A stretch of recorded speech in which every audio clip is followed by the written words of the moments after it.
우리 함께 나눌 하나님 말씀은 출애굽기 20장 1절에서 17절까지 말씀입니다.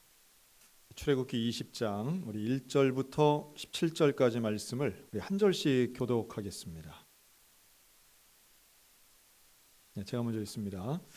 하나님이 이 모든 말씀으로 말씀하여 이르시되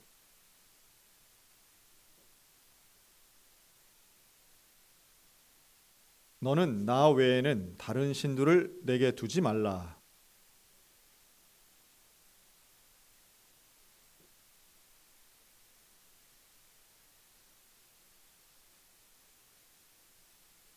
그것들에게 절하지 말며 그것들을 섬기지 말라. 나 내 하나님 여호와는 질투하는 하나님인즉 나를 미워하는 자의 죄를 갚되 아버지로부터 아들에게로 3, 4대까지 이르게 하거니와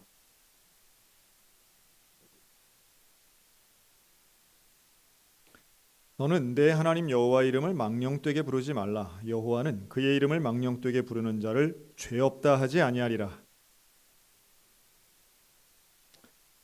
엿새 동안은 힘써 내 모든 일을 행할 것이나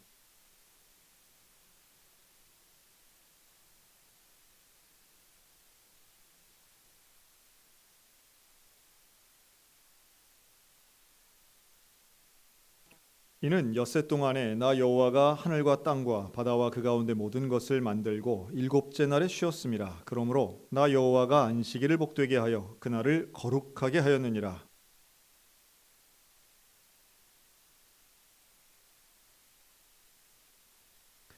살인하지 말라. 도둑질하지 말라. 다 같이 읽습니다. 내 이웃의 집을 탐내지 말라.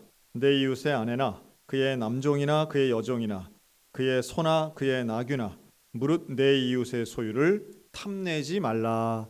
아멘. 자, 우리 오늘부터 이제 11주간 우리가 십계명에 대해서 보겠습니다. 십계명 배우기라고 이제 큰 제목을 달았고요. 오늘은 이제 그 입문, 일종의 프롤로그라고 할 수 있겠는데요. 이제 계명 자체는 이제 내일부터 다음 주부터 1계명을 배울 텐데 오늘은 과연 우리에게 십계명은 어떤 의미가 있는가라는 것을 한번 말씀드리겠습니다. 구약에 있는 계명이 오늘 우리들에게는 과연 연속적인 의미가 있을까? 또 예수님은 계명을 다 포기하시거나 혹은 파기하신 게 아닐까? 이제 이런 생각을 가지고 마치 계명은 구약에 살던 사람들에게만 적용된다라고 생각하면 그게 오해라는 거예요. 여러분, 십계명은 하나님이 직접 제정하신 것이고 말씀하셨고요. 하나님의 말씀은 변고치 않습니다. 변함이 없어요. 그러니까 구약과 신약은 서로 변한 게 아니고 이게 사실은 그 모든 내용과 본질은 같은 것이 이어집니다. 다만 이제 오늘 설명하겠지만 이 십계명이 구약에 나오는 하나님의 계명이라면 이 십계명을 예수님은 또 다른 의미로 재해석하신 거죠. 뭐 재해석이라기보다는 두 가지 계명으로 이렇게 줄이셨다 이렇게 볼 수 있습니다. 십계명을 없앤 게 아니에요. 그래서 이 십계명은 계명 혹은 율법이라고도 할 수 있는데요. 율법이 사실 계명보다 더 큰 개념입니다. 그래서 이 율법에 대한 그 우리의 이해를 조금 크게 하고 조금 더 명확하게 하고 오늘 우리들에게 이 십계명이 어떤 의미가 있는가를 한번 살펴보겠습니다. 먼저 처음에 하나님의 명령의 형태를 띈 걸 우리는 율법이라고 합니다. 이 율법은요, 창세기, 출애굽기, 레위기, 민수기, 신명기 이렇게 이제 5개를 우리가 모세오경이라고 그러잖아요. 이 모세오경을 토라라고 합니다. 예, 같은 히브리어를 이렇게 씁니다. 근데 토라라고 하는 뜻의 의미는 가르친다라는 거예요. 즉 하나님이 우리에게 율법을 주신 이유는 우리를 가르치시려고 하는 거예요. 근데 이제 가르치다 보니까 이 내용이 적지 않았어요. 많은 거예요. 내용이 얼만큼 많았느냐 하면 자 이제 중요한 숫자인데요. 613이라는 숫자가 나옵니다. 613은 248에다가 365를 더하면 얼마가 나와요? 그걸 또 일일이 더하고 계시면 안 되고 더하면 얼마나? 더하면 613인 거예요. 613을 248 더하기 365. 이 숫자들이 다 의미가 있어요. 그래서 이 성경에 나오는, 구약에 나오는 율법에 해당되는 내용이 613개가 있다라는 거예요. 진짜인지 가짜인지는 한번 세보시면 됩니다. 세보세요. 저도 일일이 제가 다 센 건 아니에요. 신학교에서 배운 거예요. 그런데 613개가 248과 365로 나눌 수 있는데, 그럼 이건 뭐냐? 248과 365는 두 가지의 율법입니다. 하나는 따라합시다. 말라. 또 하나는 하라. 네, 말라와 하라 율법이에요. 말라 율법, 하라 율법. 감이 좀 오시죠? 네, 말라는 뭐예요? 하지 말라는 거예요. 뭐가 더 많아요? 하라가 더 많아요. 하라 율법이 더 많아요. 십계명은 그렇지 않은데 하나님의 율법 자체는 하라는 것이 더 많습니다. 613개 안에서 그렇다는 거예요. 그러면 말라와 하라 둘 다 중요합니다. 둘 다 중요해요. 둘 다 우리가 잘 알아야 되겠죠. 이게 왜 중요하냐면 아까 율법은 토라는 가르친다는 거잖아요. 하나님의 뜻을 가르쳐 주시는 거예요. 하라고 하는 거는 어떻게 해야 돼요? 해야죠. 말라고 하는 거는 하지 말아야죠. 너무 단순하고 명확한데 이게 생각만큼 쉽지 않을 때가 있는 거죠. 왜 어렵냐? 첫째는 몰라서, 모르니까 하지 말아야 될 걸 하기도 하고 해야 될 걸 그냥 안 하고 넘어가기도 하고, 모르면 그럴 수 있잖아요. 그리고 미혹에 빠져도 이 율법을 잘 못 지키는 거예요. 자, 예를 들면 성경에 나오는 최초의 하라 율법이 뭐냐? 최초의 하라가 창세기 1장에 나와요. 창세기 1장 28절. 자, 글자 보이시는 분들만 시작. 하나님이 그들에게 복을 주시며 하나님이 그들에게 이르시되 생육하고 번성하여 땅에 충만하라. 땅을 정복하라. 바다의 물고기와 하늘의 새와 땅에 움직이는 모든 생물을 다스리라. 이게 하라예요. 이게 하라 율법이에요. 그러니까 충만하라, 정복하라, 다스리라. 그렇구나. 자, 그러면 이거를 하도록 하나님이 명령을 주세요. 하라고 하셨어요. 그러면 이건 할 수 있는 거예요? 불가능한 거예요? 할 수 있는 거예요. 그렇죠? 하나님이 하라고 하셨으니까. 물론 쉬운 건 아니에요. 쉽지는 않을 수 있어요. 그러나 불가능한 건 아니에요. 이 하라 율법이 이게 처음으로 나오는 거거든요. 그러면 하라고 하는 걸 제대로 하면 여러분 우리 안에는, 우리 속에는 뭐가 있게 복이 있고 기쁨이 있는 거예요. 그렇죠? 정복하고 다스리고 생육하여 번성하는 건 좋은 일이잖아요. 이건 우리에게도 하나님만 좋은 일이 아니라 우리에게도 기쁨이 되는 거예요. 이게 하라 율법의 공통점이에요. 하라고 하는 것 하시는 은혜가 있기를 주의 이름으로 축원합니다. 자, 이게 이제 구약의 하라 율법이고, 그러면 마라 율법, 말라 율법엔 뭐가 있을까? 최초로 나온 말라 율법을 창세기 2장에서 찾을 수 있는데요. 같이 읽습니다. 시작. 선악을 알게 하는 나무의 열매는 먹지 말라. 내가 먹는 날에는 반드시 죽으리라 하시니라. 자, 먹지 말라는 거예요. 하라보다 말라가 더 적다고 그랬습니다. 하나님께서는 금지한 것들이 분명히 있으시지만 이 말라 하는 것, 참 이거 보면 이걸 가지고 이제 조금 뭐랄까 좀 삐뚤어한 사람들은 하나님 주시려면 다 주시지 뭘 또 선악과 먹지 말라 그래. 사람을 하지 말라 그러면 더 하고 싶은데 뭐 이렇게 얘기할 때가 있어요. 그런데 말라고 명령하신 것을 하지 않으면 어떤 은혜가 있을까요? 하지 말라고 하는 것은 반드시 이유가 있죠. 부모가 자녀에게도 뭘 하지 말아라 그러면 자녀가 막 억울해해요. 나만 하지 말라 그래. 애들 다 하는데 뭐 이렇게 그걸 왜 안 해야 되는데 막 이러고 이제 바짝바짝 대드는 저 충청남도 애들이 있죠. 충청남도 바닷가. 그런데 춘천은 없는데 충청엔 있다 뭐 이런 거예요. 그런데 우리가 그 하지 말라고 하는 것을 안 하면 어떻게 되는가? 하지 말라고 하는 걸 안 하는 것은 죄를 안 짓는 거예요. 그렇죠? 하나님이 금하신 것을 안 하는 거는 이 죄를 짓지 않은 정직한 상태를 의미하는 건데요. 이러면 자유를 얻습니다. 여러분, 정직한 사람은요, 겁날 게 별로 없어요. 사실은 거짓말한 사람은 아무리 힘이 있어도 결국 숨겨야 되는 사람들은 두려움에 있지만, 정직한 사람은 겁낼 게 없습니다. 이 자유로움의 참 큰 가치인데요. 말라 하는 거를 하지 말아서 하나님이 주시는 참 자유를 누리며 사시기를 주의 이름으로 축원합니다. 그러니까 이게 선악과를 안 따먹었을 때는 아담과 하와가 에덴 동산 다닐 때 아무런 거리낌이 없어요. 그런데 그걸 따먹은 이후에는 하나님의 눈을 피하잖아요. 두려워합니다. 염려합니다. 이게 바로 말라 율법의 아주 중요한 핵심 사항이에요. 자, 그래서 이게 근데 600개가 넘으니까 이 많은 율법을 하나님이 몇 개로 요약을 하셨을까요? 10개로 요약을 하세요. 그 10개로 요약한 게 뭐라고요? 그게 바로 10계명입니다. 이 10계명 안에는 바로 이 600개가 넘는 율법의 근본 정신이 들어있는 거예요. 그리고 그 근본 정신을 잘 외우고 모두가 600개를 다 외우고 다닐 수는 없잖아요. 모두가 백성들에게 10개를 알려주신 거예요. 근데 이걸 언제 알려주셨느냐? 오늘 읽은 출애굽기 20장은 결국 출애굽한 이후에 광야에서 모세를 통해 하나님이 주시는 거잖아요.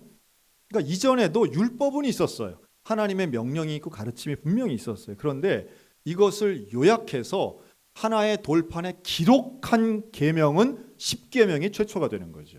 아주 중요합니다.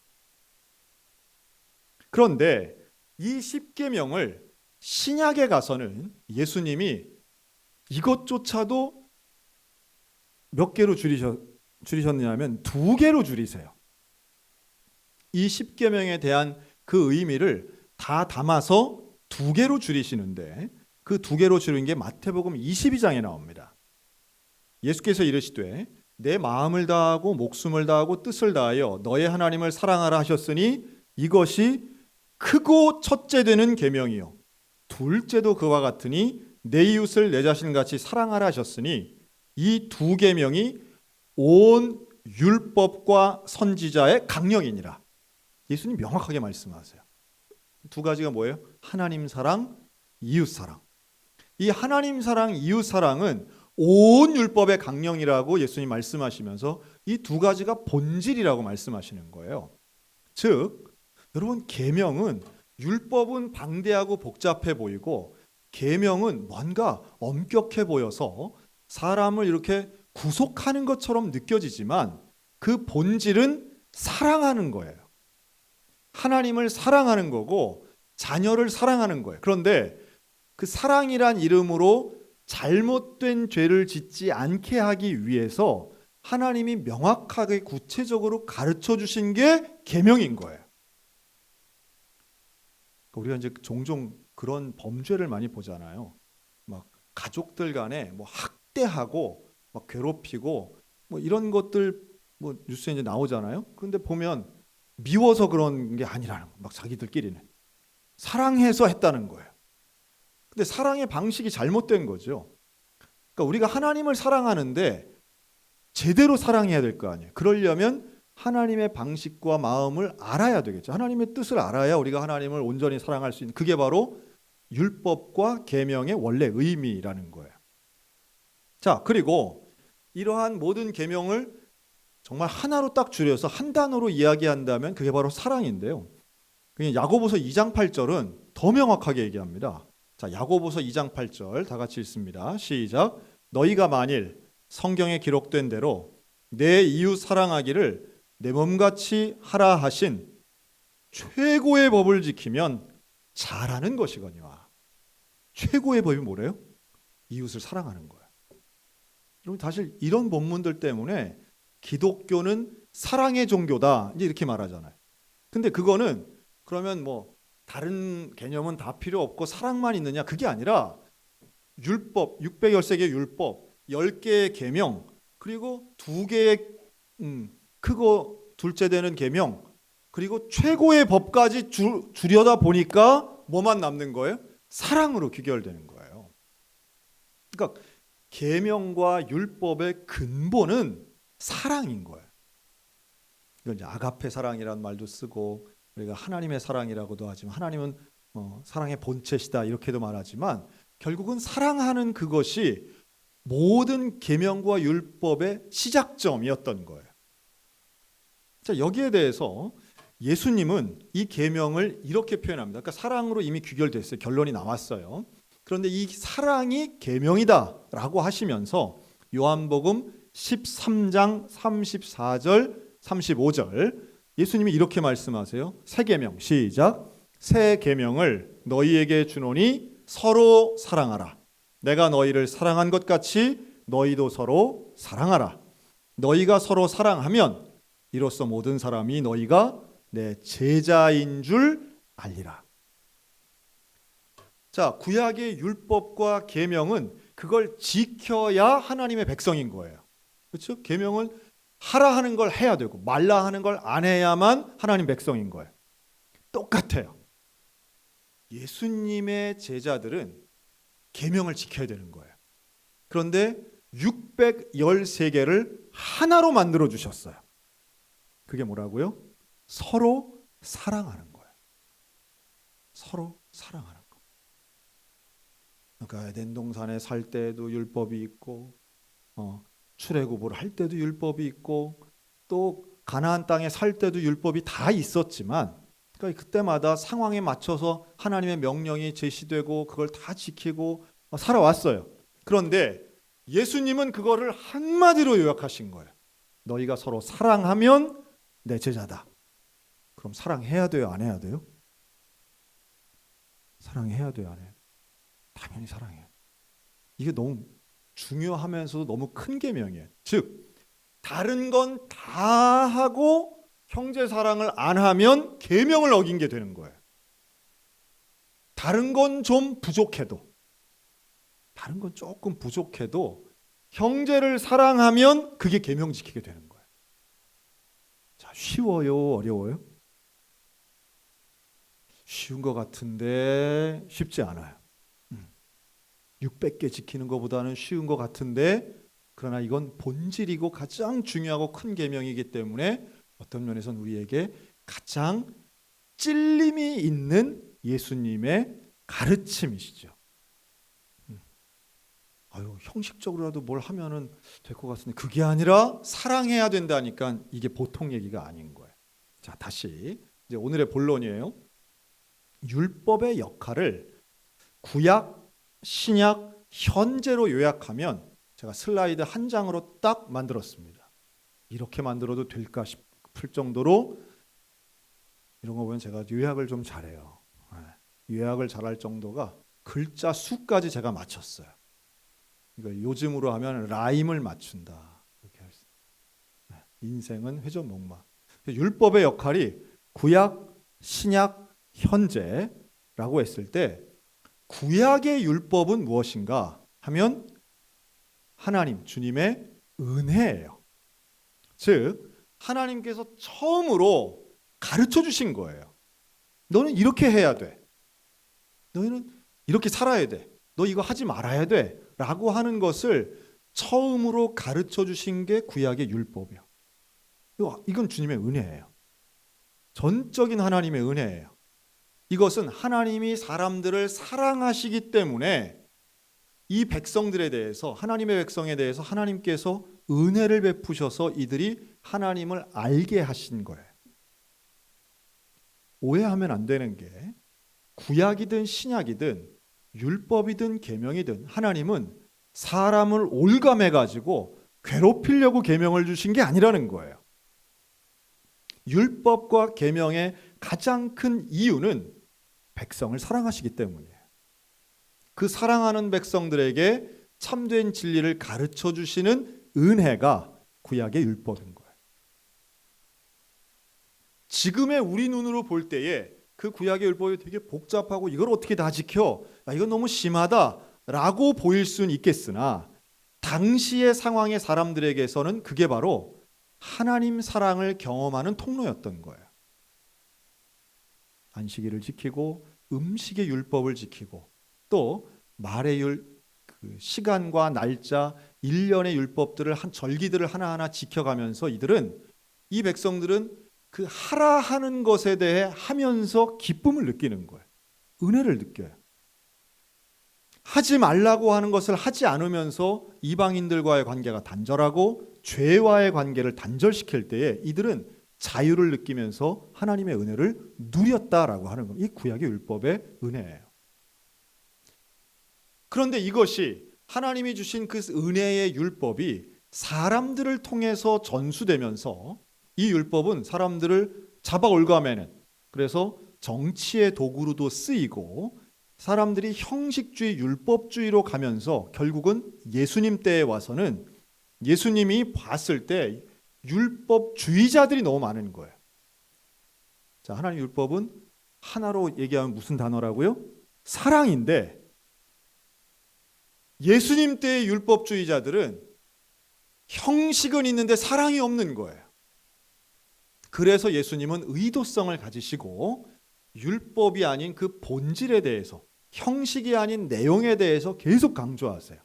그리고 너희들은 회칠한 무덤이다. 너희들 이 율법주의자들은 율법에 대해 너희가 말하지만 진짜 율법을 주신 하나님의 본래 의도는 너희가 지금 외면하고 있는 거야. 이런 취지의 가르침을 복음서 내내 말씀하세요. 하지만 이 율법을 폐기하지 않으세요. 왜냐하면 율법에 대해서 신약 성경이 명확하게 말씀하고 있는 게 있어요. 로마서 7장 7절. 우리 다 같이 읽습니다. 네, 시작. 율법이 죄냐? 그럴 수 없느니라. 율법으로 말미암지 않고는 내가 죄를 알지 못하였느니라. 율법주의자는 분명히 문제가 있지만 율법 자체의 문제가 아니라는 거예요. 율법을 적용하는 사람의 문제이지 율법의 문제가 아니라는 거죠. 오히려 율법이 있어야만 우리는 하나님의 하라와 말라를 깨달아서 죄를 안 짓게 되는 거예요. 율법을 폐기시키면 그 순간부터 하나님의 원칙에 대한 무지가 생겨버려요. 그러니까 내 맘대로 살게 되는 거예요. 그게 아니지요. 율법이 우리를 죄를 분별할 수 있도록, 이건 잘못된 거야, 이건 해야 되는 것, 이건 하지 말아야 되는 것에 대한 기준이 필요한데 그게 율법이라는 거예요. 그러니까 여러분, 신앙생활하면 사랑이 중요한데요. 사랑을 제대로 하려면 하나님의 계명과 율법을 알아야만 됩니다. 이게 너무 중요해요. 여러분, 우리나라의 법과 영국의 법이 같을까요? 다를까요? 다릅니다. 네, 법 적용이 좀 달라요. 우리나라에서는 해도 되는 일이 외국에 가면 하면 안 되는 일인 경우가 많아요. 아주 대표적인 게 우리는 우측 통행, 좌측 통행이 있잖아요. 그 영국 가면 어떻게 돼요? 큰일, 완전 반대예요. 차 운전하는 것이 우리는 차량의 왼쪽에 있는데 영국 가면 오른쪽에 있잖아요. 그래서 차들이 차선이 달라요. 우리랑 반대예요. 갔다가 그냥 큰일 납니다. 좌회전 하려면 맨 끝쪽, 우리로 치면 맨 오른쪽 차선에 있어야 좌회전이 되거든요. 그러니까 법이 다른 거예요. 법을 모르면 큰일 나는 겁니다. 가가지고선 몰라서 그랬어요 하면 통해요, 안 통해요? 안 통하죠. 여러분, 신앙생활이 모르는 건 절대 자랑일 수 없습니다. 하나님의 말씀, 하나님의 뜻을 알아야 되는, 사랑하는 게 결코 쉽지 않아요. 사랑도 알아야 되는 거예요. 하나님 사랑, 이웃 사랑을, 그 원리와 기준을 알고 사랑을 해야 그 사랑이 하나님 마음에 합한 사랑 될 줄로 믿습니다. 사랑을 안 하는 건 더 문제지만, 당연히 사랑이 없는 율법도 문제지만 율법이 없는 사랑도 문제라는 거예요. 여러분, 율법 없는 사랑은 어떻게 되는지 아세요? 그게 바로 내로남불이 됩니다. 그거예요. 내로남불이 왜 그렇게 문제예요? 남한테는 엄격하고 자기에게 관대하잖아요. 그게 바로 율법 없는 사랑이에요. 율법과 사랑은 하나님의 정의와 공정, 정의와 사랑을 상징하는 말이기도 합니다. 이게 참 중요해요. 그래서 하나님의 율법, 하나님의 계명, 하나님의 뜻을 분명히 알아야 돼요. 자, 그러면 이제 마지막 남는 건 다시 앞으로 한 칸 가주세요. 율법의 역할은 구약에서는 주님의 은혜, 신약에서는 죄를 깨닫고, 그럼 오늘날 현재 우리에게는 율법이 어떤 의미가 있을까라고 할 때 이게 바로 우리를 성화로 안내한다. 성화가 뭘까요? 성결하게 되는 겁니다. 그걸 성화라고 합니다. 그래서 제가 전에 살던 동네에서는요, 학교 이름이 성화중학교였어요. 저희 애가 이 성화중학교 다녔는데, 실제로 왜 성화중학교냐 하면 그 초대 창시 처음으로 그 학교를 설립하신 분이 그 교회, 우리 성결 교회의 장로님이셨는데, 아주 우리 교단에서 유명하신 분이에요. 부총회장도 하시고. 근데 이 도영춘 장로님이라는 분인데, 이 장로님이 학교를 세우면서 우리 학교의 모든 학생들은 다 성결인이 됐으면 좋겠다. 진짜로. 그 목적을 가지고 성화 중학교, 성화 고등학교를 세우셨어요. 뭐 학교 가서 체육대회도 많이 하고 그랬었는데, 근데 이 성화라고 하는 것은 거룩해지는 거예요. 오늘날 우리가 거룩한 길을 걷기 위해선 말로 되는 게 아니죠. 삶으로 되는 것인데, 그 거룩한 삶이라고 하는 것은 우리의 언어 생활, 또 일상의 생활, 신앙 생활, 사회 생활 모든 것이 망라되어 있는 겁니다. 근데 그러기 위해선 하나님의 뜻을 알고 계명과 율법에 대해 당연히 잘 알아야 되겠죠. 그래서 이 현재 율법에 대한 역할을 잘 보여주는 구절이 전 고린도후서 5장이라고 보는데요. 자, 마지막으로 한 번 더 읽을까요? 고린도후서 5장 17절 시작. 누구든지 그리스도 안에 있으면 새로운 피조물이라. 이전 것은 지나갔으니 보라 새 것이 되었도다. 그럼 이 새 것은 무엇인가? 새로운 존재가 되었다는 거죠. 그리스도 안에 있으면 새로운 피조물, 죄에 갇혀 있고 죽음의 권세에 갇혀 있던 것이 아니라 구원받고 영생의 복락을 누리는 존재로 구원받은 새로운 피조물이 되는 거죠. 그리고 그 새로운 피조물은 새 것이 됩니다. 그런데 이 새 것은 새 율법, 새 계명과 함께 가는 거예요. 예수님이 우리에게 가르쳐 주신 바로 그 새 계명, 하나님 사랑, 이웃 사랑, 내 이웃을 내 몸같이 사랑하는 것, 이게 오늘 우리들에게 적용돼야 하고, 그 계명대로 살기 위해선, 즉 이웃을 내 몸같이 사랑하기 위해서는 우리는 당연히 계명과 율법을 알아야만 되는 거예요. 여러분, 새 계명을 알려면 옛 계명을 알아야 됩니다. 그래야 새 계명을 잘 지킬 수 있어요. 자, 그러려면 앞으로 우리는 그래서 이 계명에 대한 공부를 이렇게 할 겁니다. 이런 마음을 가지고 할 건데, 시편 1편 1절과 2절 복이 있는 사람은 시작. 복이 있는 사람은 악인의 꾀를 쫓지 않고 죄인의 길에 서지 아니하며 오만한 자의 자리에 앉지 아니하고 오직 여호와의 율법을 즐거워하여 그 율법을 주야로 묵상하는 자로다.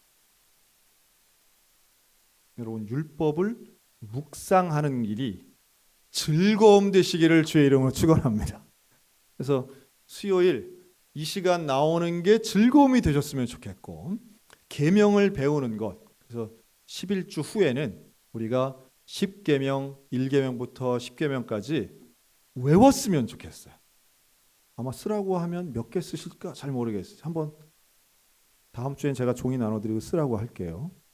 다음 주엔 외우는 건 몇 개나 되고, 그 외우는 게 얼마나 정확한가. 그래서 10계명 알지. 모르는 사람은 없는데 다 외우거나 제대로 온전하게 하는 사람도 그렇게 많지 않을 거라고 생각이 듭니다. 하지만 알아야죠. 뭐 외우는 것보다 더 중요한 건 그 계명을 제대로 알고 계명의 본질인 사랑을 실천하는 삶이 중요하고, 이렇게 계명을 하나씩 율법을 알아가는 것이 우리들에게는 즐거움의 과정이 돼야 된다라고 하는 겁니다. 그런 사람이 뭐가 있다고요? 복이 있다니까요. 복 있는 사람은 결국 율법과 계명의 본래 의미를 깨닫고 그 안에서 하나님을 사랑하고 이웃을 사랑하는 실천을 통해 새 계명을 실천해서, 그러면 놀랍게도 기쁨이 있다니까요. 그게 복이지요. 뭐 하나님 말씀대로 하라고 하는 걸 하고 하지 말라고 하는 걸 안 했더니 우리에겐 기쁨과 자유가 주어지고 그게 바로 그리스도 안에 있는 말씀의 힘, 율법의 능력입니다. 여러분 이 시간 억지로 나오지 않고 하나님의 복받는 사람답게 율법에 대해 새로움을 깨닫는 앞으로의 여정이 되시기를 주님의 이름으로 권면합니다. 아멘. 기도하겠습니다.